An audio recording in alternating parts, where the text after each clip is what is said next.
할렐루야. 오늘도 주의 말씀과 은혜를 사모함으로 이전을 찾으신 여러분들을 주님의 이름으로 환영하고 축복합니다. 우리 앞뒤 옆분들 바라보시면서 오늘도 말씀 통해 충만한 주의 은혜 누리시길 원합니다. 이렇게 인사하겠습니다.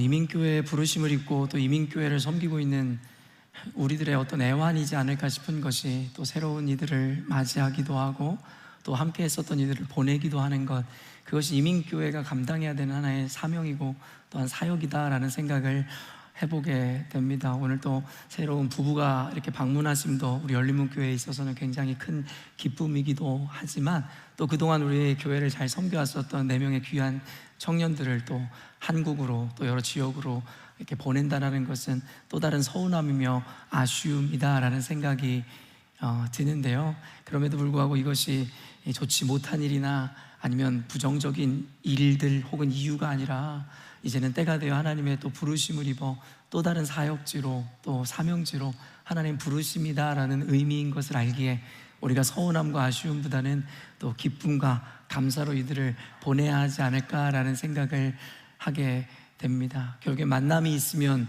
또 이별도 있고, 또 이별이 있다라는 것은 또 다른 만남을 또한 우리들에게 기대케 하는 것이기에 우리가 믿음으로 이 순간도 잘 받아내야 하지 않을까 싶습니다. 그동안 또 교회에서 함께 예배하고 한 공동체를 섬길 수 있다는 것 자체가 큰 은혜이며 감사였습니다. 이제 잠깐 제가 기도하겠습니다. 하나님 아버지, 감사합니다. 많은 일들이 수많이 반복되어지면 익숙해지기 마련이지만, 헤어짐이란, 이별이란 하나님 아무리 많이 경험해도 그렇게 익숙해지는 것이 아닌 것 같습니다. 이민교회를 섬기며 많은 이들을 맞이하였고 여러 이유에서 많은 이들을 보내야만 했지만, 보낼 때마다 그 마음의 아쉬움은 이루 말로 설명할 수 없는 감정임을 우리 모두가 알고 있으리란 생각을 합니다. 그럼에도 불구하고 이때 우리에게 발동돼야 되는 것은 믿음이며 그동안 배워왔던 신앙의 기준인 줄로 알기에, 이것이 부정도 아픔도 아닌 또 다른 기대와 소망을 품는 일이기에 보내는 자나 보냄을 받는 자나 모두가 기쁨과 감사 가운데 서로를 축복하며 이 시간들을 잘 맞이하는 우리 되게 하여 주옵소서. 특별히 우리 정주 형제를 기억하시고 우리 예빈이, 수빈이, 유빈이를 기억하여 주심으로, 하나님 지금까지 그러하셨던 것처럼 어디를 가든지 하나님의 동행하심과 함께 하심으로 인하여 하나님 어려움을 만날 때에도 능히 이겨낼 수 있는 힘을 허락하여 주시고, 하나님 그들의 때에 따라 또한 시절을 따라 온전한 열매를 맺게 하시며 만나야 할 자들을 만나게 하심으로, 그 축복을 통하여 이들의 인생 가운데 주님이 이루시고자 하는 그 모든 일들이 온전히 이루어지게 하여 주옵소서. 주님 말씀하시기를, 말씀을 의지하고 말씀으로 중심 삼아 좌로나 우로나 치우치지 않고 순종하는 자들의 삶을 주님께서 기필코 반드시 복 주시리라 약속하셨사오매, 이들이 어디에 있든지 간에 열린문교회를 통해 나누고 배웠던 그 신앙과 믿음 아래 오직 하나님의 말씀을 선명한 유일한 기준을 삼아 좌로나 우로나 치우치지 아니함으로 하나님이 약속하신 그 모든 은혜와 축복을 가득 누리는 이들 되게 하여 주시옵소서.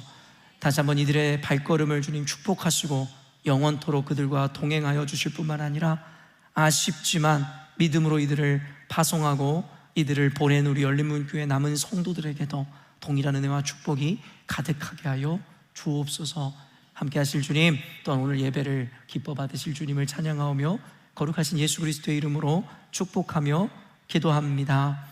아멘. 이제 우리 다시 한번 떠나는 우리 청년들을 위해서 박수로 축복하도록 하겠습니다. 오늘은 지난주에 이어 빌립보서 말씀을 준비했는데요, 지난주에도 이미 여러분에게 다시금 리마인드 해드렸듯이 빌립보서는 옥중 서신들 가운데 하나입니다. 말 그대로 옥중에서 쓰여진 편지의 내용이 바로 이 빌립보서 내용일 것인데요, 지난주에도 그러했지만 우리가 다시 한번 오늘 말씀을 듣기 전에 사도 바울이 처해 있었던 그 상황과 현실을 한번 머릿속으로 떠올려 보자는 겁니다.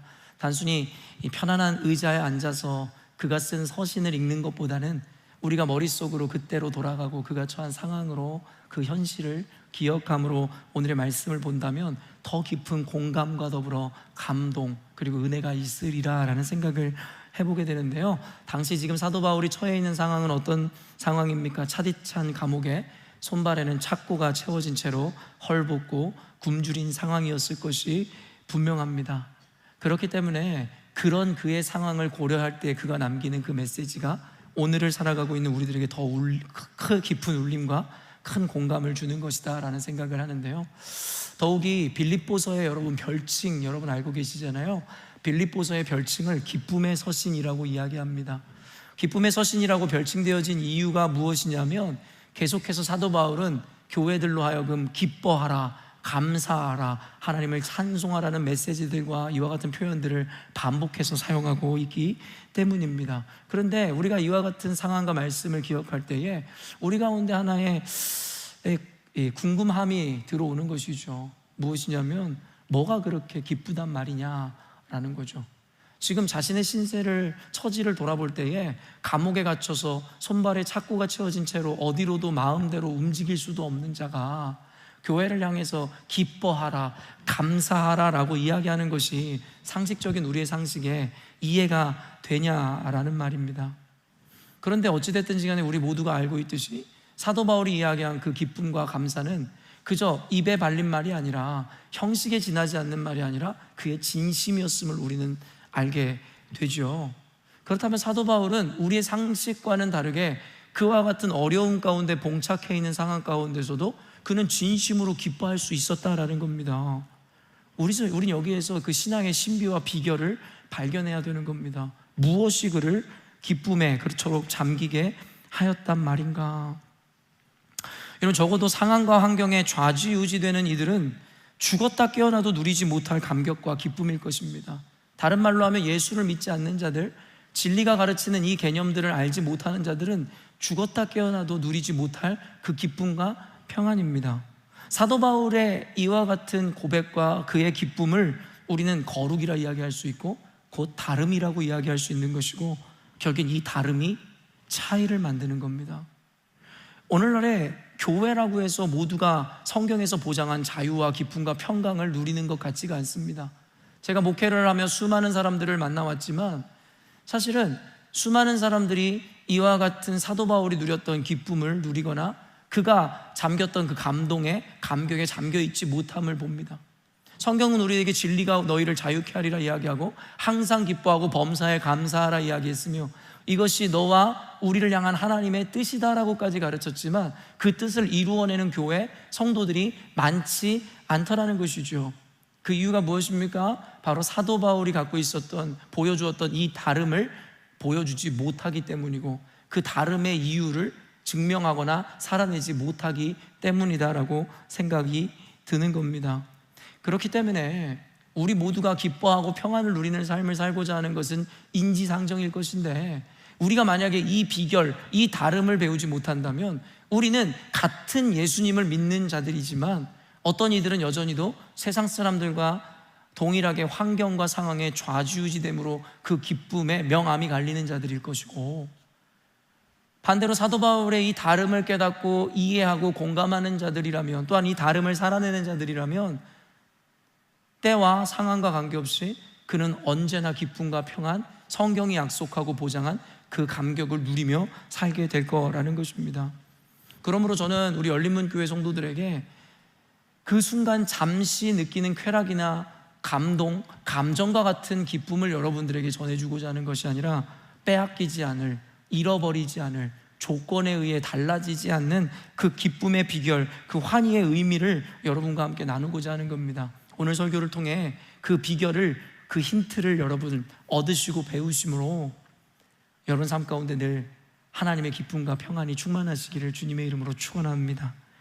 17절 말씀 한번 읽어보도록 하겠습니다.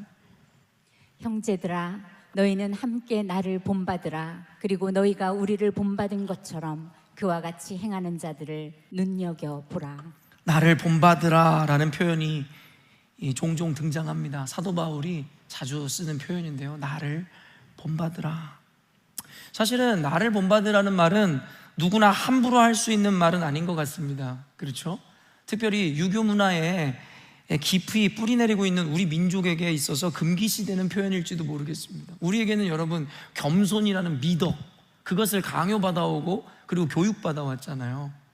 그렇기 때문에 나를 본받으라는 말을 하는 사람을 보면서 감히 자기가 누구이길래 저런 교만한 말을 한단 말인가 라는 생각이 우리에게 1차적으로 들어오게 되는 거죠. 만약에 제가 어느 순간인가 여러분들에게 나 김두영 목사를 본받으십시오, 닮으십시오 라고 얘기하면 여러분 처음에 들어오는 생각이 뭐겠어요? 쥐가 뭐 얼마나 닮았다고 우리한테 쥐를 닮으라 그래? 예수님을 닮으라는 건 이해가 되는데 자기가 뭔데 자기를 닮으라는 거야? 라는 생각이 먼저 1차원적으로 탁 들어오는 것이 여러분 우리이지 않습니까? 특별히 그 문화에 뿌리 깊이 박혀있는, 뿌리 박고 있는 우리 민족뿐만 아니라 특별히 그리스도인들이라면 이와 같은 것이 더욱더 그럴 것 같습니다.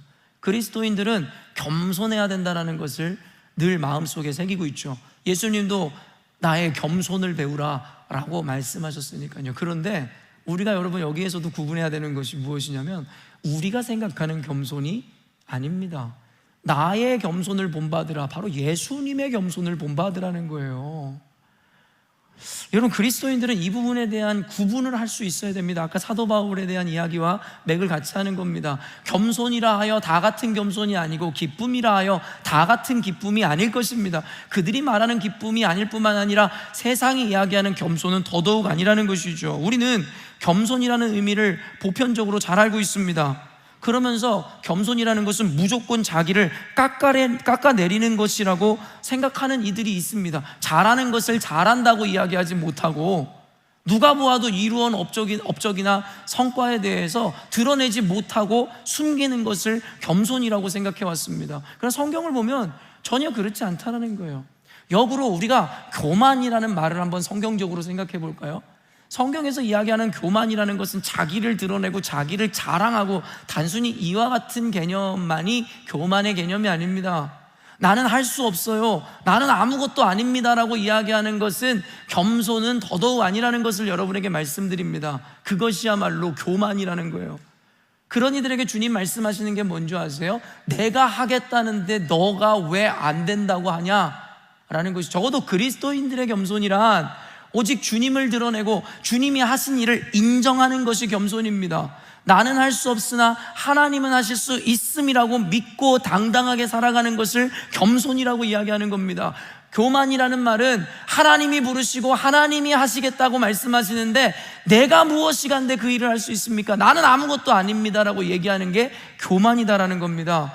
사랑하는 열린문교회 성도 여러분, 우리는 성경적 세계관으로 세상을 바라보는 자들이지 세상의 렌즈로 세상을 보는 자들이 아니어야만 합니다. 그렇기 때문에 겸손이라는 것, 교만이라는 개념도 다르게 이해하셔야 될 겁니다. 교회에서 누군가를 교사로 혹은 사명자로 어떤 부르심으로 콜링할 때마다 이와 같은 세속적인 의미의 겸손에 갇혀있는 자들은 저는 할 줄 모릅니다, 저는 할 수 없습니다, 제가 뭐라고 그런 자리를 합니까? 겸손이 아니라 교만입니다.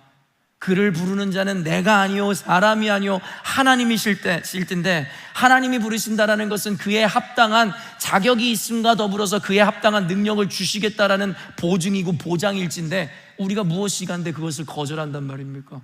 우리가 무엇이간데 나는 할 수 없다라고 이야기하는 것입니까? 지난주에 빌립보서 말씀처럼 내게 능력 주시는 자 안에서 내가 모든 것을 할 수 있느니라. 이와 같은 겸손, 진정한 성경적 겸손을 가진 이들이 모든 것을 이루는 겁니다. 어떤 것을 통해서요? 하나님의 능력을 통해서 말입니다. 사랑하는 열린문교회 성도 여러분, 이와 같은 겸손을 갖추시는 저와 여러분 되기를 원하고, 그로 말미암아 하나님의 능력이 저와 여러분의 능력이 되시는 삶 되시기를 주님의 이름으로 다시 한번 축원합니다. 나를 본받으라, 그나마 사도 바울이 하는 말이니 그러려니 하는 것이지, 감히 누군가가 이와 같은 말을 이야기했다면 아마 우리는 그의 위아래를 한 번씩 훑어 보았을 겁니다. 그러나 사도 바울은요, 단순히 자기를 드러내거나 자기 혼자 유아독존하고 자기 혼자 잘난 척하는 의미에서의 이와 같은 표현을 사용하지 않았음을 그 이후의 구절들이 그대로 드러내죠. 사도 바울은 자신과 같은 이가 다수라고 이야기하고 있더라는 거예요. 자기를 포함한 사도들을 본받은 이들과 더불어 이를 삶으로 이루는 이들에 대한 이야기를 하기 시작하는 거예요. 그러니까 나를 본받으라 이야기했지만 본질적으로는 나라는 어떤 존재에 대한 배움을 얻으라는 이야기가 아니라 나와 같이 이전에는 쓸모없는 존재였으나 그리스도로 말미암아 거듭나 새 삶을 삶으로 말미암아 그 삶을 증명하는 삶을 살아가는 이들의 모습을 본받으라고 우리에게 보편적으로 이야기하고 있음을 깨달아야 된다는 것이죠. 제가 왕왕 여러분에게 종종 나를 본받으십시오라는 이야기가 그와 같이 맥을 같이 합니다. 단순히 김두영이라는 자의 삶이나 인생을 본받으란 이야기가 아닙니다. 적어도 제 안에 확신, 내 안에 이 누려지고 있는 하나님의 은혜와 또한 그에 순종하고자 하는 그 의지와 마음의 태도를 여러분이 본받기를 원한다라는 겁니다. 단순히 나만 혼자 신앙인이고 나만 자유를 누리는 특권을 가진 자라고 이야기하는 것이 아니라 여러분들도 그와 같이 될 수 있으며 그와 같은 부르심 가운데 우리가 함께 나아가야 된다라는 이야기들을 이와 같은 레토릭을 통해 여러분에게 전하고 있다라는 겁니다. 그렇기 때문에 사랑하는 성도 여러분, 성경이 보장하고 이야기하는 이 은혜는 누구 한 사람의 전유물이나 특권이어서는 안 됩니다. 그렇다면 그 하나님은 공평하신 하나님이 아닙니다. 우리 모두에게 공평한 기회를 주시고 우리 모두가 그와 같은 삶을 살아갈 수 있노라고 성경은 분명히 우리들에게 이야기하고 있더라는 것이죠. 지금 저와 여러분을 그와 같은 자리로 초청하고 계시는 주님의 음성이 여러분에게 들려져야 된다라는 것입니다. 다시 한번 이야기하지만 사도 바울이 혹은 제가 여러분들에게 나를 본받으라는 이야기를 혹 한다면 단순히 내가 흠결이 없는 완벽한 존재이기 때문이 아니라 적어도 내가 혹은 사도 바울이 가진 그 믿음과 태도를 배우라는 것이지, 그리고 또한 그 개념이 무엇이냐면 특별히 이 세상과는 전혀 구별된 마음가짐을 배우라고 이야기한다는 것을 잊지 마십시오. 성경은 교회에게 늘 강조하는 게 있어요. 바로 거룩입니다. 거룩은 바로 다름이라는 것이고 다름은 차이를 만든다고 이야기했으며 그 차이를 통해 사람들이 하나님을 보는 겁니다. 오늘날의 교회가 그 위신이 땅에 떨어지고 하나님의 영광이 땅바닥에 내동댕이 쳐진 이유는 바로 교회가 그 차이를 보이지 못하고, 그 차이가 보여지지 않는 이유는 다름을 보이지 못하고 다름을 나타내지 못하기 때문이라고 저는 확신합니다. 그렇기 때문에 교회가 프로그램을 만들고 어떤 방법론과 스트래티지를 짜내는 게 중요한 것이 아니라 다시 말씀으로 돌아가는 것이고 다시 그 복음을 다시 회복하는 것이라고 저는 확신합니다. 그런 의미에서 부흥이라는 것, 리뉴라는 것, 그 갱신이라는 것은 사람이 교회로 많이 올려놓는 것이 아니라 하나님의 말씀으로, 하나님이 세우신 그 완전한 개념으로 우리가 회귀하고 복귀하는 것이다라고 여러분들에게 이야기했습니다. 오늘날의 교회들은 핀트를 잘못 잡았어요. 우리 성도들이 포커스를 잘못하는 거예요. 교회가 더 도덕적이고 더 윤리적이고 더 방법적인 어떤 선을 행해야 된다고요? 아니요. 이 시대에는 예수가 필요한 겁니다. 이 시대에는 진리가 필요한 것이지 세상 사람들 모두 흉내내고 따라하는 그와 같은 행위가 필요한 것이 아니라는 것이죠. 18절 19절 말씀 한번 읽어보겠습니다. 내가 여러 번 너희에게 말하였거니와 이제도 눈물을 흘리며 말하노니 여러 사람들이 그리스도의 십자가의 원수로 행하느니라.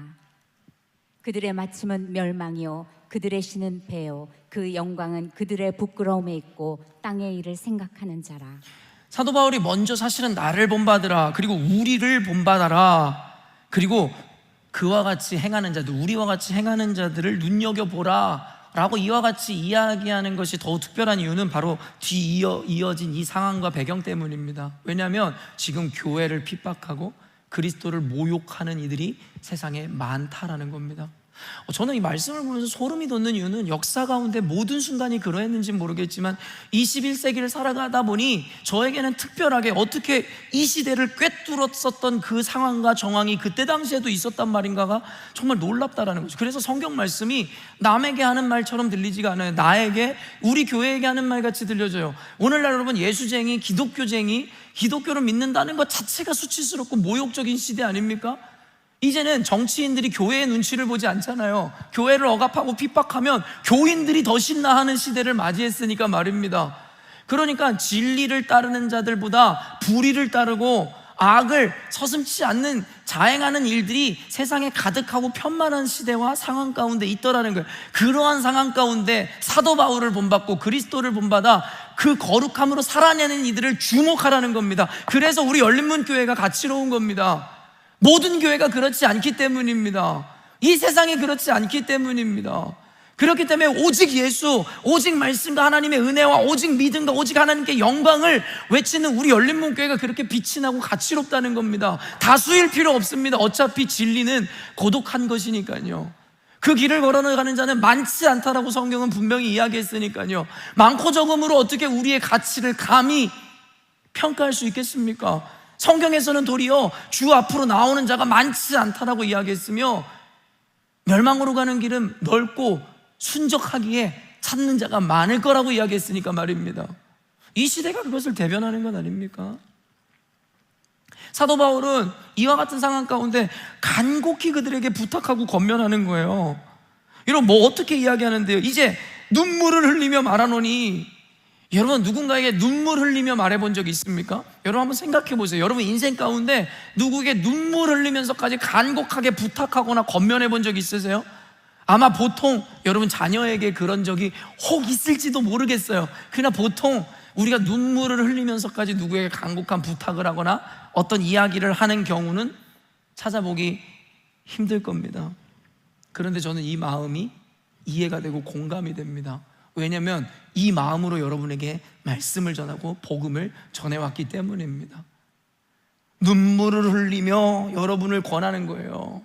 여러분, 근데 눈물을 흘리면서까지 이와 같은 권면을 한다, 여러분 어떤 것을 의미한다고 생각하세요? 그만큼 그 안에는 강한 믿음과 신념과 확신이 있다라는 거예요. 그리고 그것을 경험했기 때문에, 이미 알고 있기 때문에 뼛속까지 뼈저리게 느끼고 있기에 이와 같은 감정이 생겨나는 겁니다. 설교는 감정적이면 안 된다고요? 누가 그런 소리를 합니까? 성경만큼, 복음 전함만큼 감정적이어야 하는 게 없다라고 저는 믿습니다. 왠 줄 아세요? 그만큼 사랑하니까, 그만큼 소중하니까, 그만큼 간절하니까, 그만큼 깊이 믿고 있으니까. 그런데 어떻게 감정적이지 않을 수 있단 말입니까? 어떻게 내 사랑하는 자녀와 내 부모에게 기계와 같이 이야기할 수 있단 말입니까? 누구보다 사랑하고 누구보다 깊은 신뢰와 확신과 그와 같은 가치를 알고 있는 사람이 말입니다. 저는 교회가 복음을 전하거나 예수를 믿거나 신앙생활 하는데 매너리즘에 빠지고 형식적이고 의무적이고 기계적인 거 이해할 수 없습니다. 그 안에 그 예수가 진짜라면, 그 예수님을 진짜 만났다면, 날마다 그와 동행한다면, 그분이 가르쳐 주신 그 목적의식이 분명하다면 어떻게 우리가 대강 신앙생활을 할 수 있습니까? 저는 그것은 불가하다고 생각하는 거예요. 옵션이 아니라 그럴 수도 있고 저럴 수도 있지가 아니라 그럴 수가 없다라는 겁니다. 진짜 사랑하는데, 진짜 간절한데, 진짜 소망하는데, 진짜 경험했는데, 진짜 만났는데 어떻게 그럴 수 있냔 말입니다. 사도 바울은 그러니까 피 한 방울 섞이지 않은 자들을 위해서 눈물을 흘리고 급기야 더 나아가 어떻게 했는 줄 아세요? 자기의 생명을 던지더라는 거예요. 그러면서 뭐라고 이야기하는지 아세요? 자기의 죽음이 유익하다는 겁니다. 첫째로는 하나님을 위해서, 둘째로는 죽어가는 수많은 영혼을 위해서 말입니다. 이해가 되십니까? 이해가 안 된다면 우리가 다르지 않다라는 거죠.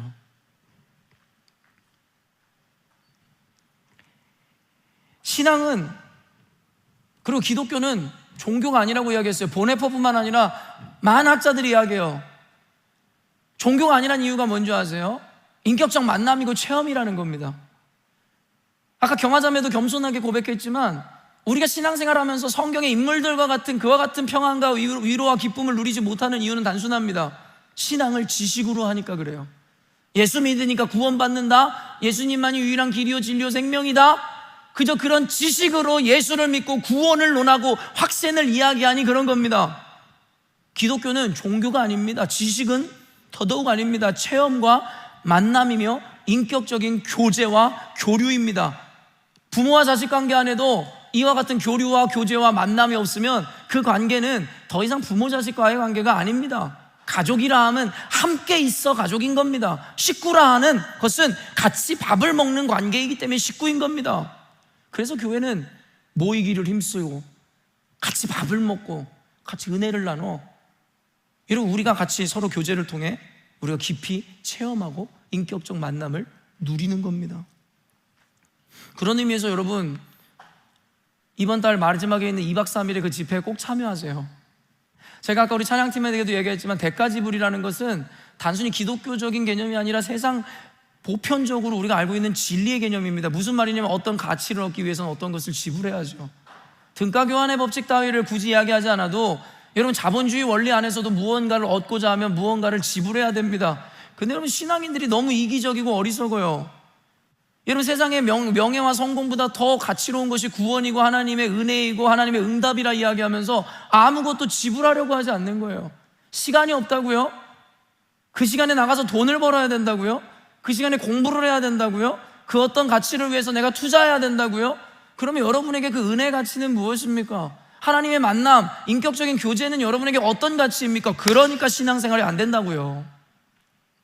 단순히 제가 여러분에게 교회 프로그램에 참여해라, 교회에 와라 이런 거 강요하는 사람 아니지 않습니까? 저는 원리와 원칙을 따라 여러분들에게 무엇이 여러분에게 더 유익이고 더 가치로워야 되는지를 알려드리는 겁니다. 피곤할 겁니다. 그 시간에 일을 못하니까 재정적으로 손해가 있을 겁니다. 누군가와 관계를 못 맺으니 관계로 또 손해를 받을지도 모르겠고요, 여러 피해를 감수해야 될지도 모르겠습니다. 그런데 분명하게 여러분에게 말씀드릴게요. 그럴 만한 가치가 있습니다. 땅에 감추어진 보화의 이야기 너무나 잘 알고 있잖아요.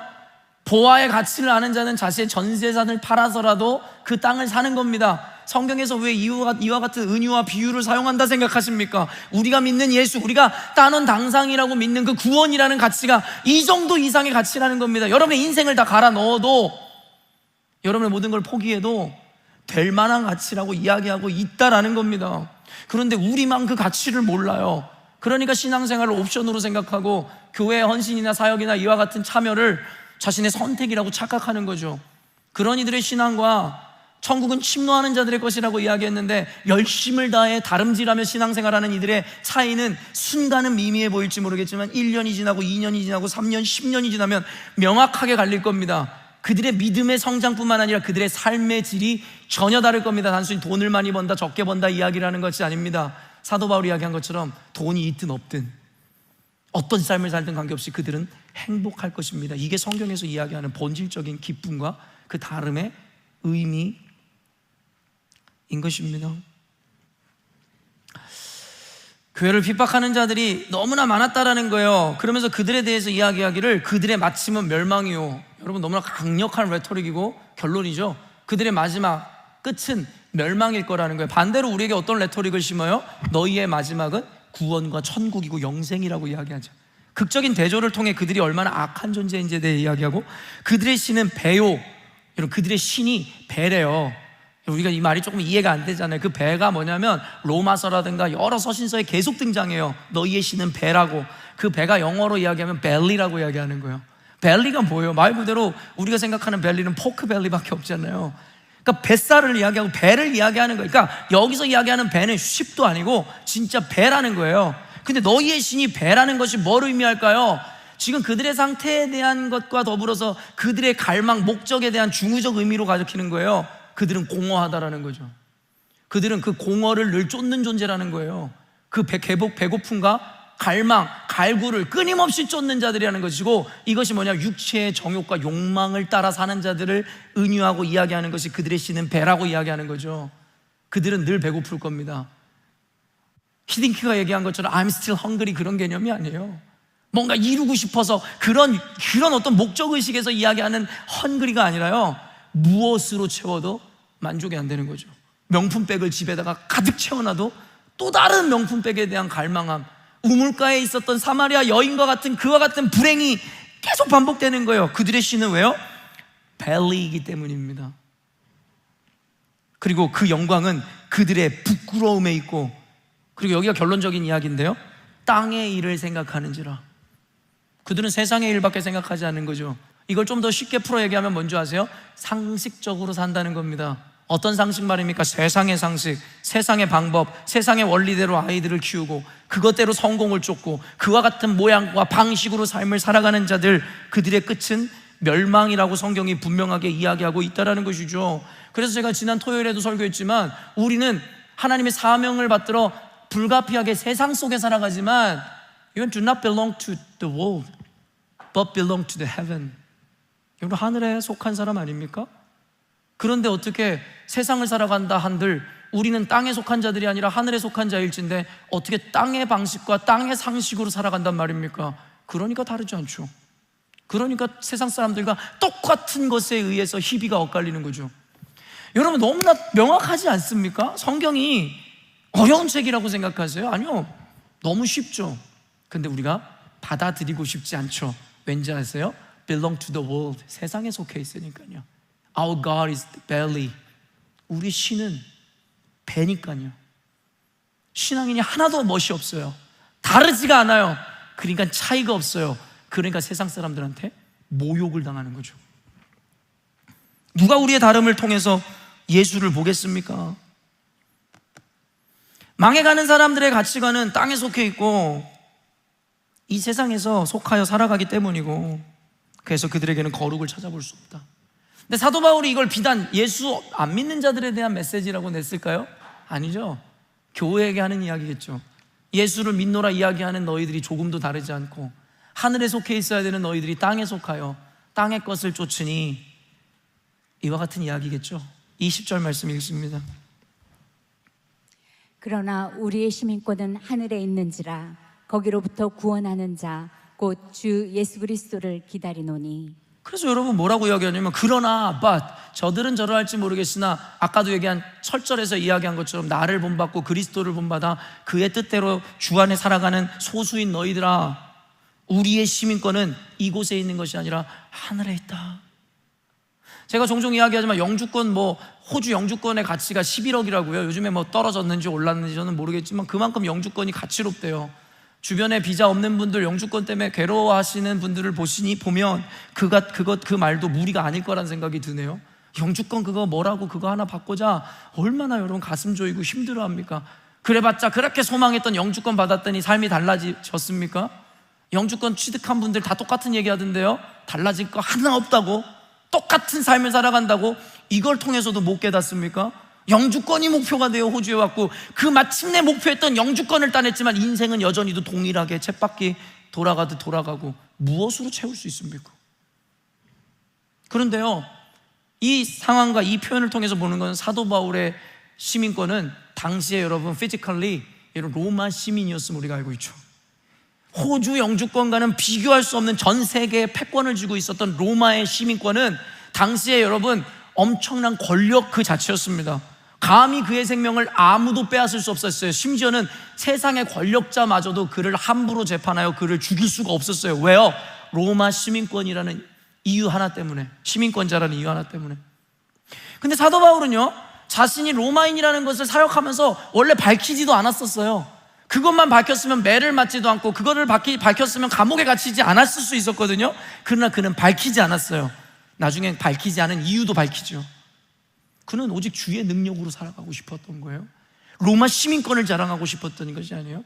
왜냐하면 그 사람의 모든 가치관은 세상의 것을 배설물로 여기고 오직 그리스도를 아는 지식을 고상하게 여기고, 그가 가진 가치는 로마 시민권이 아니라 바로 천국 시민권이라는 것을 알고 있었기 때문입니다. 그러니까 자존이 높은 거죠. 감옥에 갇혀있고 사람이 뺨을 때리고 돌을 던져도 자존감이 죽지 않아요. 오늘날에 우리 아이들은 자존감이 있습니까?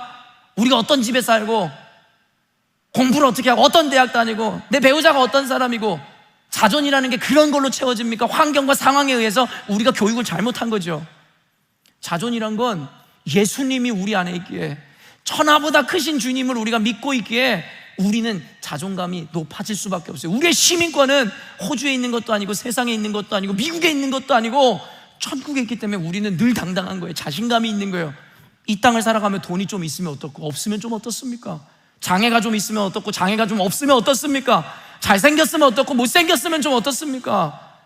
어차피 여기는 우리가 발붙이고 살아가는 건 아니잖아요. 우리가 가야 되는 곳이 있잖아요. 여러분, 이 사실을 못 받아들인다면 여러분은 신앙인이 아닐 거고 믿음이 없는 거잖아요. 맞아요? 단순합니다. 점검 같은 것도 어렵지 않습니다. 그렇긴 그런데요 라는 말도 하지 마세요. 그렇긴 그런데요 라는 것 따위 개념은 성경에 없습니다. 그러면 그러고 아니면 아닌 거죠. 믿음이 없는 겁니다. 그의 자부심은 천국 시민권에 있었어요. 그렇기 때문에 그의 모든 관심과 목적, 그의 삶의 태도는 이와 같은 개념과 믿음이 기준이 되어 나타나는 거죠. 신앙인들이 오직 예수, 천국의 소망을 둔 자들이라면 세상의 일에 그렇게 연연하지 않습니다. 세상을 살아가니 최선을 다해야겠죠. 열심히 꿈을 이뤄야겠죠. 그러나 그것 따위가 우리의 목적은 아닐 테니까 말입니다. 몇몇 분들은 오늘 설교 제목을 보며 철자가 틀렸다고 생각하는 분들이 계셨을지 모르겠어요. 그래서 어제 우리 경화자매도 제가 원고를 미리 넘겨드렸더니 목사님 이거 장례예요? 장례예요? 그래서 이거 funeral이에요? 아니면 the future예요? 이렇게 저한테 물어보더라고요. 그래서 그거 funeral이다 라고 가르쳐줬죠. 그러니까 왜냐하면 우리가 장래 희망, the future를 의미하는 장래 희망은 많이 들어보고 왕왕 사용하지만 장래 희망, funeral을 희망한다라는 개념들은 우리가 잘 사용하지 않는 게 사실이잖아요. 사실 이것은 언어 유희겠죠. 사실 장래를 희망하는 사람들은 없습니다. 근데 이 언어 유희로서의 장래 희망일 것인데, 말 그대로 the future를 의미하는 장래 희망은 내 미래를 소망하고 기대한다의 의미를 갖고 있는 것일 거고, 이 언어 유희로 사용된 이 장래 희망, funeral을 희망한다라는 것은 바로 그 안에 담겨져 있는 또 다른 역설적 의미일 것입니다. 오늘 설교 제목인 장래 희망은 말 그대로 먼 훗날 저 개인에게 하는 이야기였어요. 내가 죽음을 맞이하게 되었을 때 장례식이 이랬으면 좋겠다라는 의미를 담고 있었습니다. 사실 아시는 분은 아시겠지만 이찬혁이라는 가수, 악동 뮤지션으로 유명했었던 이찬혁이라는 가수가 이 제목으로 노래를, 가요를 발표했던 거예요. 저는 그냥 우연히 알게 됐는데 일단 제목 자체가 신선했고 가사 내용이 너무 와닿았어요. 보통 가요 하면은 흔한 사랑 노래나 뭐 흔한 소재들이 가요의 대부분의 가사 내용인데, 이런 류의 가사를 담은 가요는 처음이었기에 더욱 눈길을 끌었고, 무엇보다 그의 신앙이 담겨져 있는 이 자기 고백이었기 때문에, 독백적 내용이었기 때문에 더욱 그랬습니다. 이찬혁이라는 가수는 아시는 분 아시겠지만 몽골 선교사의 아들로도 유명하고, 그렇죠? 아마도 그의 신앙관을 그대로 가사에 담은 것이지 않나라는 생각이 드는데요. 가사 내용이 대략 이래요. 좀 읽어드릴게요. 제가 노래를 좀 불러드릴까요? 아, 그건 아니에요? 아니, 여긴 아니래. 아니래. 안 할게. 아니래니까 더 하고 싶네. 아는 얼굴, 그냥 불러줄게. 아는 얼굴 다 모였네 여기에. 한 공간에 다 있는 게 신기해. 모르는 사람이 계속 우는데 누군지 기억이 안 나, 미안해. 사실 여기 안에도 신앙적 의미가 있는 것 같은데 제가 오늘 이 가사를 파헤치는 건 아니어가지고 넘어갈게요. 종종 상상했던 내 장례식엔 축하와 환호성, 또 박수 갈채가 있는 파티가 됐으면 했네. 왜냐하면 난 천국에 있기 때문에. 오자마자 내 몸집의 선업에 커다란 사자와 친구를 먹었네. 땅 위의 단어들로는 표현 못해. 사진을 못 보내는 게 아쉽네. 모두 여기서 다시 볼 거라는 확신이 있네. 내 마음을 다 전하지 못한 게 아쉽네. 그러면서 할렐루야, 꿈의 왕국에 입성한 아들을 위해 할렐루야, 함께 일어나 춤을 추고 뛰며 찬양해. 이런 가사 내용이거든요. 이 가사 내용을 들으면서 나도 이와 같은 장래를 꿈꿔보는 거예요. 아니요, 사실 이찬혁보다 내가 형이니까 얘보다 내가 훨씬 전에 꿈꿨었던 내 장례식입니다. 담임 목사가 된 지 벌써 5년이 지났어요. 뭐 제 시작은 열린문교회가 제 목사의 시작이자 담임의 시작이고 마지막이라고 생각하니까 저는 최초로 목사가 되고 담임 목사 생활 여기에서 다 시작한 것 같습니다. 벌써 근데 5년이 지났단 말이에요. 담임 목사가 되어 대부분의 모든 사역을 다 해봤습니다. 부교역자와 담임 목사가 할 수 있는 사역은 약간 구분되거든요. 부교역자 생활 15년 이상 오래 했지만 담임 목사가 할 수 있는 것에 대해서는 할 수 없었으니까 말입니다. 그 중에 하나가 뭐예요?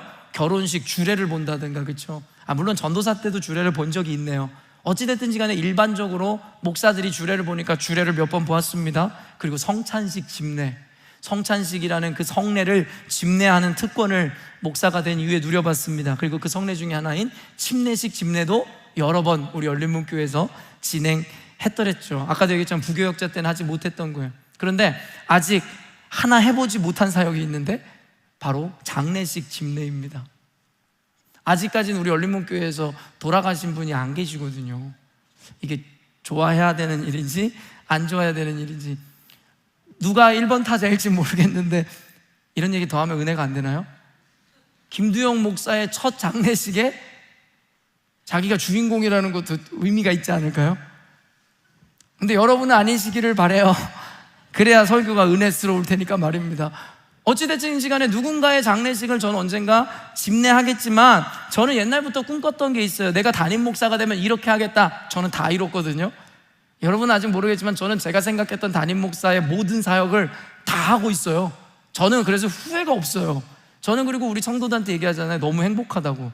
전 지금 너무 행복한 상태예요. 담임 목사로서 내가 하고 싶은 거, 꿈꿔왔던 거 이미 다 하고 있고 다 할 거거든요. 근데 제가 열린문교회 이건 이루어질지 모르겠어요. 장례식 집례가 파티가 되는 거예요.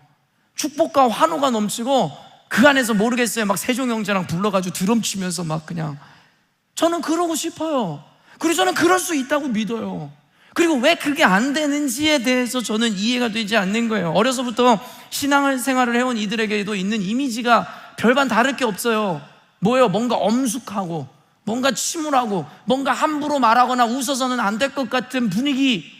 저는요 근데 어려서부터 신앙을 갖고 이런 장례식에 참여하면서 그 분위기가 이해가 되지 않는 거예요. 왜냐하면 내가 믿는 예수님 그리고 그를 믿는 자들은 죽어서 영생과 영원한 나라에 들어가 천국을 누리고 그곳에서 행복을 영원토록 누린다는데 왜 침울하고 왜 눈물을 흘리고 왜 고통 가운데 있는지를 이해를 못하겠는 거죠. 전 어려서부터 이해가 되지 않는 거예요. 물론 하나의 사회의 통념이나 상식 혹은 유가족이 된 이들에 대한 배려와 예의 차원에서 이루어지고 형성되는 문화가 있음도 저는 알고 있습니다. 그럼에도 불구하고 그들의 문화가 그러할지언정 적어도 천국의 시민권을 갖고 있는 우리들 그리스도인들의 문화만큼은 뭔가 달라야 되지 않냐라는 겁니다. 근데 왜 예수를 믿는 우리가 예수를 믿는 자가 죽음을 맞이했을 때 왜 그 죽음을 고상하게 받아들이지 못하는지가 저는 이해가 되지 않아요. 지금도 이해가 되지 않습니다. 아까도 얘기했지만 거룩의 개념은 모든 영역에 적용되고 이루어져야 합니다. 단순히 우리의 언행이나 행동 그리고 윤리의식이나 문화의식의 수준의 차원을 넘어 가치관과 세계관이 달라야 된다고 저는 믿어요. 그게 그리스도인들의 거룩이고 회심이고 중생이고 다시 태어남입니다. 새로운 피조물이 됐다는 건 이전의 습관을 따라 사는 자들이 아니라 그리스도께서 세워놓으신 새법 아래서 완전히 새로운 존재가 되는 것이니까 말입니다. 특별히 신행일치의 개념은 더욱 강조되어야 된다고 믿습니다. 말로만 신앙이 아니라 머리로만 신앙이 아니라 우리의 신앙을 삶으로 이루어내고 그것을 적용해내는 삶. 신앙인으로서 우리는 평생을 천국을 소망하고 영생에 대한 기대로 살아갑니다. 여러분 아닙니까? 저만 그렇습니까? 저는 이 땅에 관심 없습니다. 편리하게 살고 싶지만 이 땅에서 이루는 업적 따위에 관심 없어요. 어차피 신기루와 같을 것인 걸 아니까요. 여기서 어차피 세워놓은 성이래봤자 모래성과 같이 무너질 건지 아니까요. 저는 영원을 소망합니다. 더 큰 꿈이 있습니다. 천국을 바라보고 지금까지 살아왔습니다. 그런데 이거는 나의 삶이 아니라 신앙인의 삶이어야 된다고 이야기하잖아요. 그래서 우리는 이 세상에서의 삶을 뭐라고 얘기해요? 나그네 혹은 노마드라고 이야기하잖아요. 잠깐 왔다 잠깐 가는 거예요. 여러분 우리는 어차피 영혼을 위해서 점과 같은 먼지와 같은 이 삶에 잠깐 물 발붙이고 살아가는 것 뿐이라는 겁니다. 나그네가 여러분 거기서 이루는 일에 뭐가 관심이 그렇게 많은데요? 어차피 떠날 건데요. 우리는 본향 돌아가야 되는 그곳을 향해 지금 다름질하고 있는데요. 여기서 좀 이루면 어떻고 이루면 어떻습니까? 그게 뭐가 그렇게 중요합니까? 그리고 결국에는 여러분 천국의 소망을 이루는 이 세상에서의 마지막에는 죽음이 우리를 기다리고 있는 거예요. 여러분 우리는 모두 죽음을 지향하고 죽음을 향해 살아가는 자들이에요. 요즘 자주 얘기하지만 100년을 살면 어떻고 200년을 살면 어떻습니까? 결국엔 마지막은 속상하고 슬픈 거예요. 가족 입장에서는요. 빨리 가나 늦게 가나 그게 뭐가 그렇게 의미가 있습니까? 감히 어떻게 그런 얘기를 목사가 합니까? 라고 생각하는지는 모르겠지만 저는 진짜 관계없어요. 그게 왜 저주입니까? 그게 왜 절망입니까? 그게 왜 슬픔이란 말입니까? 누군가가 그리스도인들이 세상의 가치에 연연하지 않고 모든 것으로부터 초연하고 모든 것으로부터 자유하다면 그 근본적인 이유가 뭐겠습니까? 어떤 이들은 별로 관심도 없다 그러고 그것으로부터 초연하다 그러고 상황에 좌지우지되지 않는 거예요. 왜냐하면 천국에 대한 소망이 있기 때문인 거죠. 이 세상이 그렇게 그들에게 가치로 다가오지 않으니까 말입니다. 우리가 이 세상에 살아가면서 괴로워하고 실망하고 좌절하는 이유는 뭔지 아세요? 땅의 것을 사랑하니까, 이 세상의 삶에 집착하니까 그런 일이 일어나는 겁니다. 그게 상식입니다. 그게 당연한 논리입니다. 우리가 만약 여전히도 세상과 삶에 집착하고 있다면 여기 여러분을 점검해 보세요. 이 천국 소망을 온전히 갖고 있지 않기 때문이 확실합니다. 천국 소망을 품은 사도 바울은 그렇기 때문에 감옥에 갇혀서도 기쁨을 노래하고 죽음 앞에서도 의연했으며 풍부하든 가난하든 몸이 자유하든 그렇지 않든 모든 것으로부터 평안을 누리고 자유했던 것입니다. 바로 이 천국 소망, 그로 말미암은 다름이 있었기 때문이다 라는 것이죠. 21절 말씀 한번 읽어볼게요. 그는 만물을 자기에게 복종하게 하실 수 있는 자의 역사로 우리의 낮은 몸을 자기 영광의 몸의 형체와 같이 변하게 하시리라. 여기서 여러분 이제 천국의 시민권을 이야기하다가 마지막 결론 말씀이잖아요. 그러면서 사도 바울이 뭐라고 이야기하는 줄 아세요? 영광의 몸의 형체와 같이 변하게 하시리라. 이거 여러분 종말론에 대해서 되게 관심 많으시잖아요. 사실은 이 개념에 대해서 여러분들에게 저는 여러 번 가르쳐 드렸는데 여러분이 인지하고 있는지 모르겠어요. 이찬혁의 희망, 장래 희망이라는 노래 2절 가사예요. 2절 가사까지는 내가 안 들려드리려다가 들려드릴게요. 마지막으로 결론적으로. 나와 그다지 뭐가 없던 여자의 슬픔이 좀 과하게 보이길래 놀랐네. 여기까지 은혜가 안 되죠? 돌이켜보니 그러게 우리도 미묘한 신호가 있긴 했네. 여기까지는 사실은 그냥 웃자고 얘가 쓴 가사인 것 같아요. 그러니까 장례식에 왔는데 어떤 여자가 막 너무 슬프게 우니까 좀 오바하네? 나랑 그냥 대단한 관계도 아니었는데? 그랬는데 가만 생각해보니 그렇긴 그렇네. 미묘한 신호가 있긴 있었네. 뭐 썸은 좀 탔었네. 뭐 이런 얘기로 생각할 수도 있겠어요. 그래서 머리를 쾅 한 대 맞은 듯하네 가사가 나오거든요. 근데 이제 여기가 중요해요. 이제는 머리는 없지만 알기 쉽게 모든 걸 알지 못했기 때문에 멋같고 즐거웠던 삶이라는 게, 여러분 뭐를 지금 주목했어요? 이제는 머리를 쾅 얻어맞았다고 생각했는데 그 머리가 없다는 거예요. 여러분이 생각하는 천국은 어떤 곳이길래요? 어떤 분들은 그런 생각할 수 있겠죠. 내가 가장 찬란하고 아름다웠었던 그 10대든 20대 언저리 어느 때의 모양으로 내가 부활을 하여 평생의 그 젊음과 아름다움을 유지하며 산다? 여러분들의 희망인 게 있죠. 장래 희망 말입니다. 성경에서는 전혀 그렇게 우리들에게 이야기하고 있지를 않아요. 그리고 목사들도 이 개념을 잘 설교하지 않아요. 왠지 아세요? 성도들이 별로 좋아하지 않을 개념이니까요. 근데 저는 여러분들에게 그대로 말씀드립니다.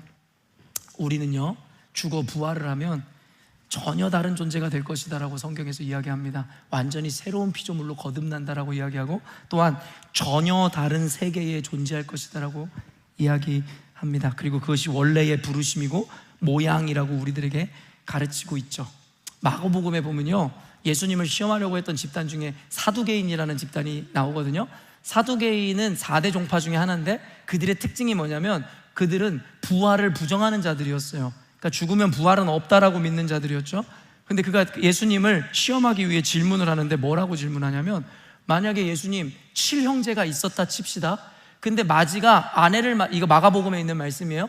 마지가 아내를 맞이했는데 상속자가 있기도 전에 그가 죽었다. 그럼 여러분도 알겠지만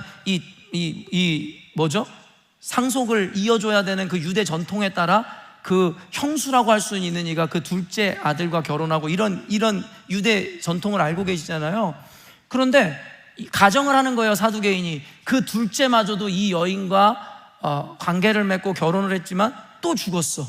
그래서 또 셋째, 넷째, 말도 안 되는 가정이지만 7째까지 다 죽었다는 거예요. 그리고 나중에는 궁극적으로 이 여자도 죽었다. 그럼 당신이 얘기하는 것처럼 이 사람들이 다 부활을 했다. 그러면 이제 예수님이 피할 수 없는 질문이라고 생각한 걸 하는 거죠. 이 여자는 누구의 아내입니까? 라고 묻는 거예요. 첫째의 마지의 아내입니까? 둘째의 아내입니까? 셋째의 아내입니까? 아니면 말째의 아내입니까? 왜냐하면 다 결혼을 했으니까, 다 그들의 아내가 되었었으니까. 그때 예수님께서 뭐라고 답변하시죠? 마가복음 12장 25절 말씀입니다. 사람이 죽은 자 가운데서 살아날 때에는 장가도 아니가고 시집도 아니가고 하늘에 있는 천사들과 같으니라. 여러분 뭐라고 말씀하시는 거예요? 너희들이 생각하는 그런 가정의 개념 자체가 사라진다라고 얘기하는 거예요. 여러분, 내가 늘 얘기하는 가족 소중합니다. 이 세상에 존재하는 가운데 우리에게 가장 소중한 집단이 가족입니다. 그런데 그 가족이 과연 예수님보다 하나님이 말씀하시는 그 가치보다 상위 개념이라고 생각하세요? 우리는 지금 거꾸로 됐죠. 왜냐하면 땅의 것을 쫓아 살아가니까 말입니다. 그러니까 예수님께서 누가 내 어미이고 누가 내 형제냐, 장례는 죽은 자에게 치르게 하고 산 자는 나를 따르라, 원수는 가정에 있노라, 이런 말씀이 이해가 안 되는 거죠. 천륜을 어겨? 사도 바울이 그럴 바엔 결혼을 하지 말아라, 혼자 사는 게 훨씬 나으니라, 네가 만약에 결혼을 하지 않았노라면 그때가 왔을 때에 네 구원과 진리에 대해 고민하고 그것을 염려했을 것인데, 결혼을 하고 자녀가 생기고 남편이 생기니 너는 구원에는 관심 없고 네 자녀와 네 배우자를 걱정하고 있다라고 이야기했던 게 사도 바울이 결혼하지 말라는 이유였습니다. 본질적으로 결혼과 가정 파괴하는 말씀일까요? 아니에요. 그게 너희들에게 최고의 가치가 아니란다를 가르치는 거죠. 왜냐하면 일시적으로 주어진 것이기 때문이라는 거예요. 여러분의 생명도 마찬가지입니다. 여러분의 생명이 제일 귀한 가치입니까? 아니죠. 이 세상을 살아가는 동안에 잠시 그 목적을 위해 허락되어져 있는 개념입니다. 근데 우리는 생명을 중요한 것으로 여기고 가족을 가장 중요한 것으로 여기니 복음이 보이지 않고 진리가 보이지 않는 겁니다.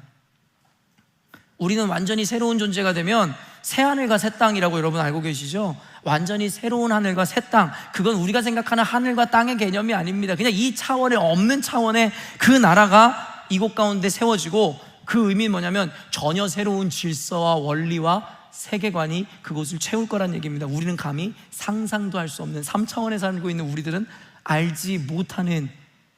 여러분, 그렇기 때문에 예수님이 죽으셨다가 사흘 만에 부활했잖아요.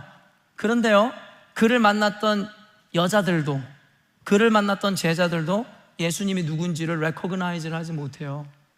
3년 동안 공생애를 하고 그렇게 사랑했었던 예수님이 부활하셔서 그들 앞에 나타났는데 그를 알아보지 못해요. 왠지 아세요? 완전히 새로움을 입으셨기 때문입니다. 부활을 하면요, 여러분의 외형이나 외모, 그런 컴플렉스 같은 거 없습니다. 우리가 생각하는 그러한 복잡한 개념, 그런 거 없습니다. 저는 그래서 장례식 가서 전도사로서 참여할 때마다 제일 좀 듣기 싫었던 설교나 내용들이 이런 거였어요. 가족과 유가족을 위로한답시고 이제 곧 만나게 될 내 아버지, 우리 죽어 천국에 가면 다시 만나요.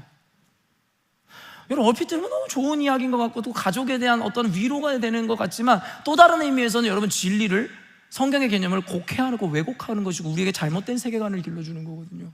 죽으면 아버지 어머니 못 만납니다. 그런 거 없습니다. 그러니까 못 만나 이것 때문에 서운해하지도 마세요. 그냥 그런 게 없어요. 왜 가족을, 왜 여러분 남편을, 와이프를 진짜 거기까지 가서도 부부의 연을 맺고 싶으신 거예요 진짜? 고작 몇십 년 사는데도 사니 못 사니 뭐 너를 만나 내 인생이 이렇게 영원토록 여러분 진짜 부부의 연을 맺고 싶으세요? 생각 똑바로 하세요. 기도 똑바로 하시라고요. 그거 이루어지면 진짜 어떻게 하려고 그러세요? 여러분, 우리가 지금 너무 자기 기만에 빠져있고 속임에 있다는 생각 안 해보셨습니까? 성경에서는 죽으면 우리에게 전혀 다른 세상과 전혀 다른 형체와 우린 천사와 같이 되어짐으로 말미암아 가족이고 부부고 이런 거 자체 개념도 사라지고 서운할 것도 없어요. 개념이 없으니까요. 그런데 우리는 장례식장 가가지고 유가족 위로한답시고 성경에는 나와 있지도 않은 이야기를 통해서, 그러니까 여러분 연옥 개념 같은 게 생기는 거예요. 네 부모가 죽어서 지금 연옥에 가 있다, 천주교 교리 아닙니까? 그러니까 너희들이 열심히 기도하고 선행을 쌓고 돈을 내면 저 부모들이 구원받을 수 있다, 이런 거짓 교리나 나타나는 게 뭐예요? 이러한 말씀을 언제 이해 못하니까 그럽니다. 죽었는데 그 형체가 어디 있습니까? 결론을 맺도록 하겠습니다. 장래 희망은 중의적인 의미에서 제목을 삼았어요. 말 그대로 아까도 얘기했지만 내 장례식이, 우리 성도들의 장례식이 저는 그랬으면 좋겠어요. 그게 제 장래 희망이에요. 그런데 이와 함께 담아 전하고자 했었던 메시지는 뭐냐면 그 죽음을 정말 기다리고 소망한다는 거예요. 저는 그렇습니다. 언젠가도 얘기했지만 전에 교회에서 저 이런 얘기를 진짜 진심으로 설교 중에 했거든요. 여러분, 저는 매일 밤마다 죽고 싶다고 기도합니다. 저는 정말 죽고 싶습니다. 정말 죽고 싶거든요. 근데 이 말을 김은주 전사가 듣더니 그러지 말라고, 애들이 오해한다고, 애들이 상처받는다고, 그래서 그 이후로 안 하는 거예요. 근데 전 여전히도 죽고 싶어요. 세상이 너무 고돼요. 예수 믿는 삶으로 살아간다는 거 쉽지 않아요. 목사인 저한테도 사실은 쉽지 않아요. 너무 행복하지만 쉽지는 않아요. 그래서 영원한 안식을 빨리 누리고 싶어요. 그래서 주님 앞에 빨리 가고 싶어요. 그런데 죽지 않을 거예요. 그리고 죽어서도 안 되고 죽을 수도 없어요. 제가 죽음을 사모한다는 걸 오해하지 마세요. 어떤 이들처럼 유명을 달리하고 스스로 세상을 등지는 그런 의미와 해석과는 달라요. 그들이 그런 이유는 세상이 고통스러워서, 세상이 저주스러워서, 되는 일이 없어서 부정적이고 염세적인 이유이지만, 저는 그런 게 아니라 천국에 대한 소망 때문이에요. 더 좋은 것을 소망하고 있기 때문에 그날이 기다려지는 것이지 오늘의 이 순간이 싫어서는 아닙니다. 저는 지금도 열린문교회 성도들과 함께하는 이 삶이 행복합니다. 또 다른 의미에서 천국과 같이 정말 느끼고 있습니다.